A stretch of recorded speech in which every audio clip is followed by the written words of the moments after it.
Habari Gani, Ndugu na Dada. This is Ndugu, Abu Amin Ura. The situation is becoming so desperate now, but I have to make this pronouncement as if it's going to be the last warning I can give to you. My Ndugu na Dada, please listen to this, note this, and guide your life accordingly. Listen, let me explain the white man's behavior and the trick box we are in. You see, my brothers and sisters, white people developed in a very harsh environment.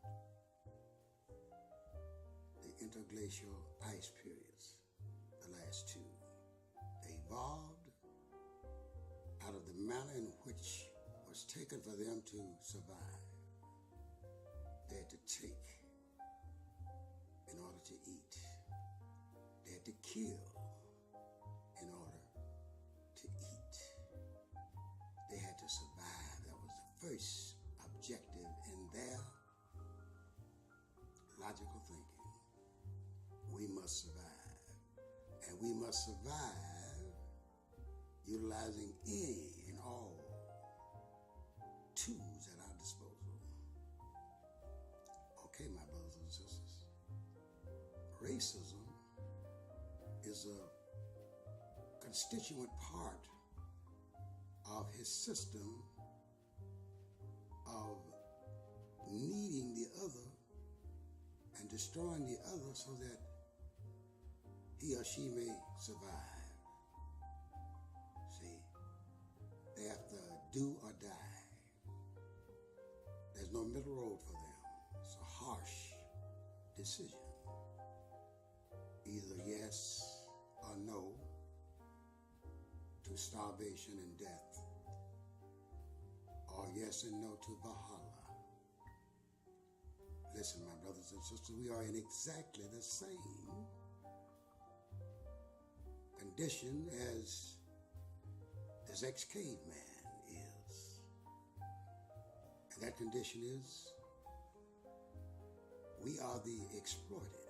We are the oppressed. We were formed within a type of environment that encourages reproduction, life, and happiness. We evolved around the equator, and we have most of the fruits, vegetables, plants that the world needs and we need for human survival is found in our motherland. So we lived a kind of a laid-back existence compared to the kind of existence that was lived in the caves of southern Europe during the last interglacial ice period. So you see, we come from a long tradition of being happy, of being content, of acquiescing to the situation, because the situation in most instances was a good situation up until the present era. Now we are the praise of the world because they want what we have and they do not have, and they need it for their survival. So it's an easy answer for them because they want to survive. They'll do anything to survive. So the answer for them is, I will survive and do whatever it takes to survive. Eat whoever I have to eat to survive. Do whatever I have to do to survive, period. We, on the other hand, said, hey, life is not quite that harsh. If you hold on long enough, you can make it. We come out of an environment that teaches us, love your brother as you love yourself. You see, that's the kind of environment we came out of. We came out of an environment where the woman played a pivotal role within it, sometimes as just rulers and leaders, and other times as just ordinary people. Women have always played a large role in the forming of African cultures. So you see, my brothers and sisters, what I'm trying to say is, we have the same choice as this white man who seems to be backed up against the wall, and we're also backed up against the wall. Make no mistake about it. Our choice is to do whatever it takes to live, to defend, to protect, are to suffer the instances, the circumstances, the fact of which we must experience, which is death and destruction of our life, all the choices we got. If we say yes to our survival, we're saying no to the survival of our attackers and those who make war against us. If we say no to life, perhaps after they kill so many of us, they will realize and see ourselves reflected and see themselves reflected through us and realize we are one and cease doing what they're doing. So it seems like we must practice a philosophy of the suffering servant. We must allow others to do what they feel they have to do to us in order to be transformed. So you see, my brothers and sisters, to get to the fact of the matter, which is this. Since we have all the resources in the world that the rest of the world needs to survive, and the white man does not have them, he needs them to survive, and some for his luxuries.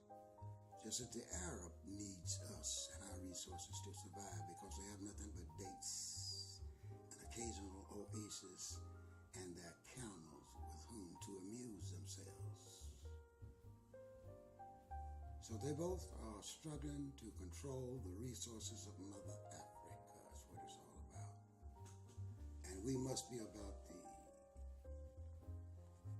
role, by actually participating in it, of the returning sons and daughters who are intent on saving Mother Africa, uniting all efforts together into one, recontrolling all of Africa's resources once again, and then converting the world into a free world, a fair world, a world of brotherhood. We must be as the image that Fidel Castro laid down on Cuba as being a real communalism. Because we find the Cuban people educating and giving degrees to people as MDs and doctors and so forth, free of charge. They've already sent thousands through there, and a high percentage of them are African brothers and sisters. So if little old tiny Cuba, whom the United States had an embargo against, can train people to be medical doctors for not a dime, that the Almighty, like an eagle, United States of America, who seems to be representing a buzzard, but the eagle, she cannot provide an education, not only for MDs, but for anybody. And she'll give them an education and charge them a fee, called a loan for the education.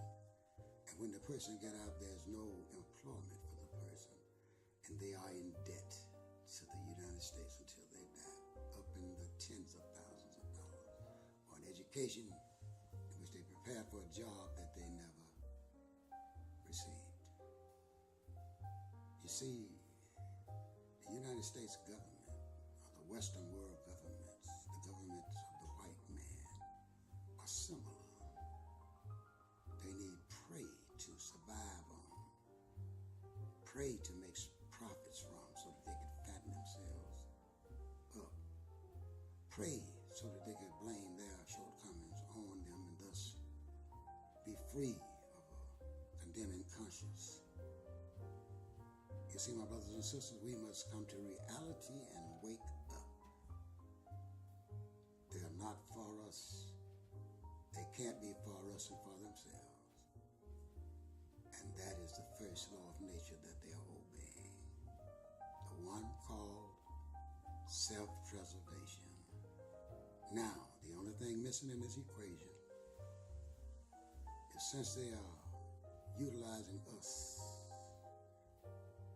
fuel to bring about their survival. Then, my brothers and sisters, we must also stand on that first law of nature, self-preservation, by defending ourselves, our women and our children, and by attacking and eradicating them as vermin from the planet of the earth. Wansageya, Induga Nadada, peace, Hotep to you forever.